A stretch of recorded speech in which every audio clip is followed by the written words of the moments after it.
Olá, meus amigos. Vamos conversar um pouco hoje sobre propriedade, olhando a Parábola dos talentos.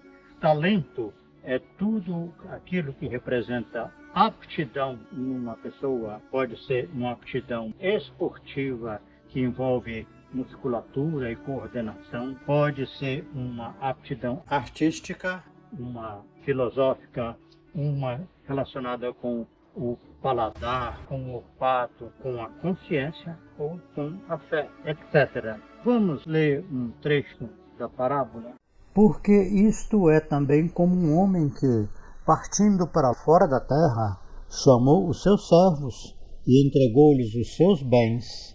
E a um deu 5 talentos, e a outro 2, e a outro 1, a cada um segundo a sua capacidade, e ausentou-se logo para longe. Observe que a distribuição é desigual e é para cada indivíduo separadamente. Ele poderia dizer: vocês vão formar aí um grupo, uma sociedade, montar uma empresa em parceria. Nada disso. Cada um segundo a sua capacidade. Isso lembra o conceito de equidade, que é a distribuição imparcial dos benefícios de acordo com o potencial de cada um ou de acordo com a necessidade de cada. O que recebeu 5 talentos negociou com eles e granjeou mais 5. O que recebeu 2 talentos também negociou com seus 2 e granjeou mais 2. Mas o que recebeu só 1 talento cavou na terra e escondeu o talento do Senhor. E muito tempo depois veio o senhor daqueles servos e fez as contas com eles. Esse tempo aí é importante destacar que foi muito depois. Os 2 primeiros servos, o que ganhou 5 talentos com os seus 5 e o que ganhou 2 com os 2, fizeram o relato desse progresso para o Senhor. E ele disse a mesma frase para ambos: bem está, servo bom e fiel. Sobre o pouco foste fiel, sobre muito te colocarei. Entra no gozo do teu Senhor. Ele está autorizando que eles usufruam da satisfação e do prazer do Senhor com aquele resultado. Entretanto, o terceiro vai destoar muito e diz o seguinte: Senhor, eu conhecia-te, que és um homem duro, que ceifas onde não semeaste e ajuntas onde não espalhaste. E, atemorizado, escondi o teu talento na terra. Aqui tem o que é teu. Esse último servo transfere a culpa do seu fracasso para Deus, porque ele sabia que Deus era muito rigoroso, muito severo. Então, por medo, mas podia ser preguiça, podia ser insegurança, orgulho, preconceito, timidez. O tempo passa, os anos se acumulam e ela não realiza nenhum trabalho, nenhum bem e não promove o crescimento do seu próprio dom, ficando então como se o talento enterrado dentro dela mesma. Então o Senhor diz o seguinte: tirai-lhe, pois, o talento e dai-o ao que tem 10 talentos. Na vida é muito comum que não venha nenhum elemento externo para tirar o talento da pessoa. Ela o perde por desuso, por inércia. O Senhor não lida como se fosse um ex-proprietário diante agora dos novos possuidores desses bens. Ele continua se colocando como um verdadeiro dono.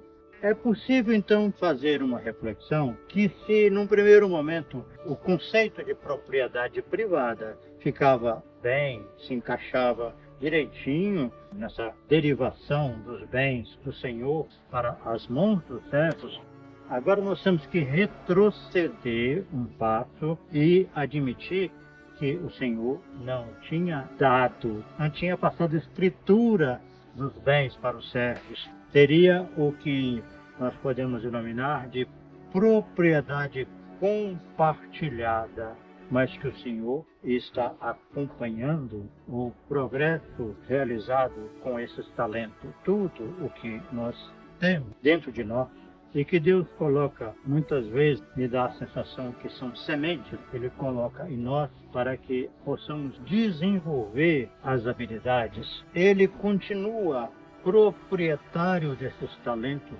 junto conosco. Ele faz uma sociedade com o Filho, de modo que este andamento está sob a sua supervisão. Se a pessoa não faz um devido aproveitamento, é possível que aconteça também uma retirada externa, não apenas aquela atrofia pelo desuso. Desse modo, se tudo continua sendo propriedade do Senhor, e nós somos usufrutuários e temos que prestar conta de tudo, inclusive do corpo, porque é uma ferramenta tão importante que Jesus se refere a ele como o templo. Derribai esse templo e em 3 dias o levantarei, porque o templo principal que nós temos é esse corpo. Não é o templo religioso onde as pessoas se congregam para atividade de culto, de louvor ou de prática assistencial.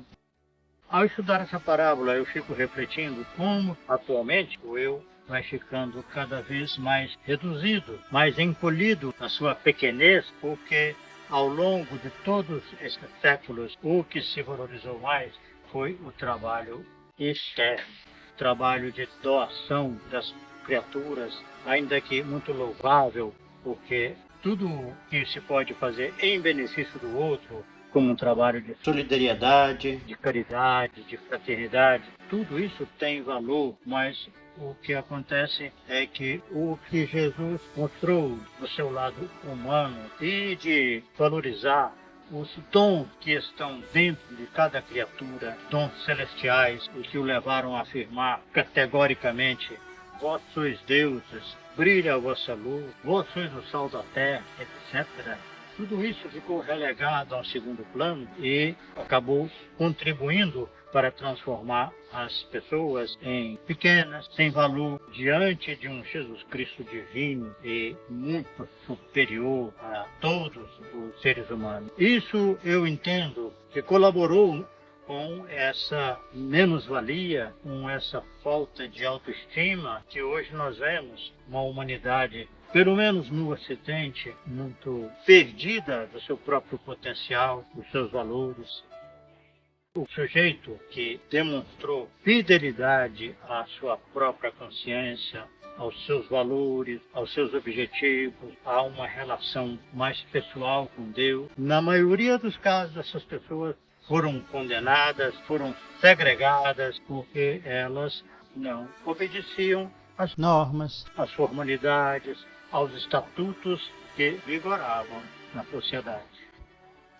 Olhando então esse quadro de confusão, e que eu entendo que estamos assistindo a um retrocesso civilizatório, porque ao queimar as conquistas da individualidade, da família, do sexo biológico e da nacionalidade, nós estamos jogando fora um patrimônio que, apesar de todas as dificuldades e de todas as limitações, tem sido aquilo que a humanidade conseguiu desenvolver ao longo de muitos milênios. Então, essas reflexões a respeito da propriedade compartilhada servem de advertência para aqueles que acham que nunca vão prestar contas a Deus, e é um engano, porque vão sim, mais cedo ou mais tarde, bem como meus comentários visam incentivar aqueles que, mesmo não possuindo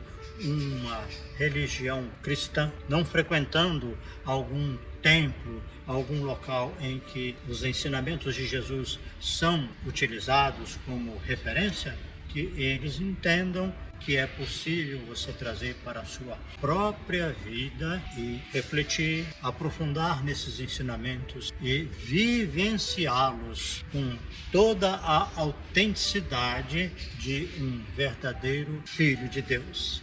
Um abraço. Muito obrigado. Até breve, se Deus quiser.